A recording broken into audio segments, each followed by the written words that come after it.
We're going to prove the law of cosine. If we have the following triangle, A, B, and C, then we're going to draw the apothem or the height from A all the way down to segment BC. We'll get the intersection of segment BC at some arbitrary point H, creating a right triangle. We want to first focus on the left right triangle and look at the height that we're going to label little h. We're going to use some basic trig identity, don't forget SOHCAHTOA, and set up the sine of angle C. So the sine of angle C will equal the opposite over the hypotenuse. In this situation, it will be the height over the hypotenuse of little b. We'll solve for the height and we'll get h is equal to b times the cosine of c. We'll replace the height with b times cosine of c, and now we'll look at the segment from c to h. So this time we're going to use the cosine of angle c.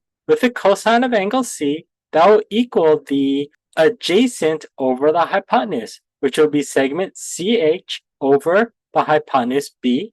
We'll solve for the segment C to H, and that will equal B times the cosine of angle C.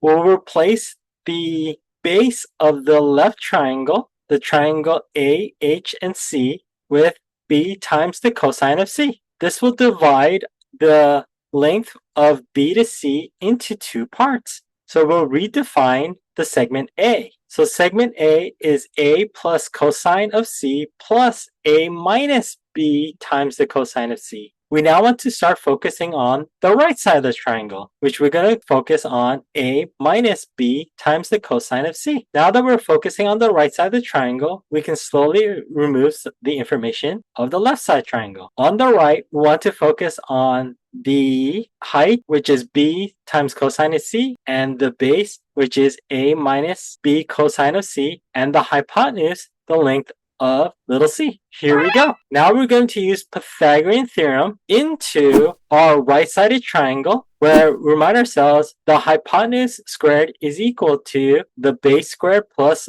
the height squared, or the hypotenuse is the square of the sum of the square of the lengths.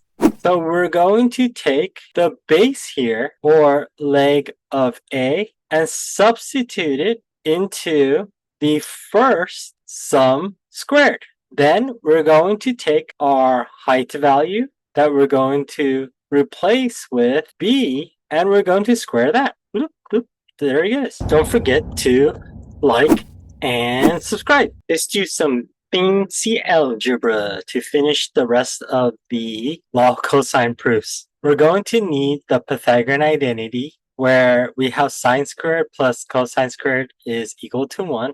To remind ourselves, Pythagorean identity is secretly y squared plus x squared is equal to r squared, which is the equation of the circle centered at 0, 0, and r squared is equal to 1. So we have our c squared equals parentheses a minus b times cosine of c squared plus b times cosine squared. We're going to distribute our first quantity squared, where we're going to have a minus b cosine of c multiplied to the same thing, which is a again minus our b cosine of c.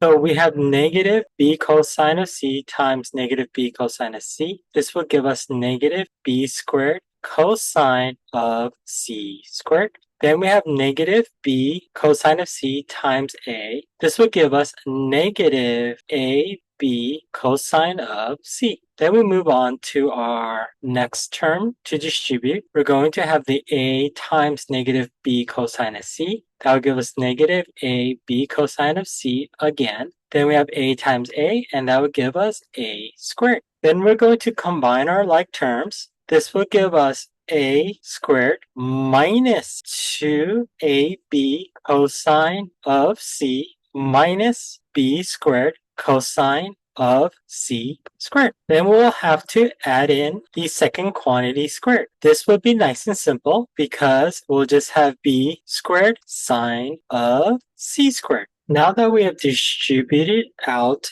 the two quantities squared, our next goal is to factor out the b squares so that we can then apply the Pythagorean identity.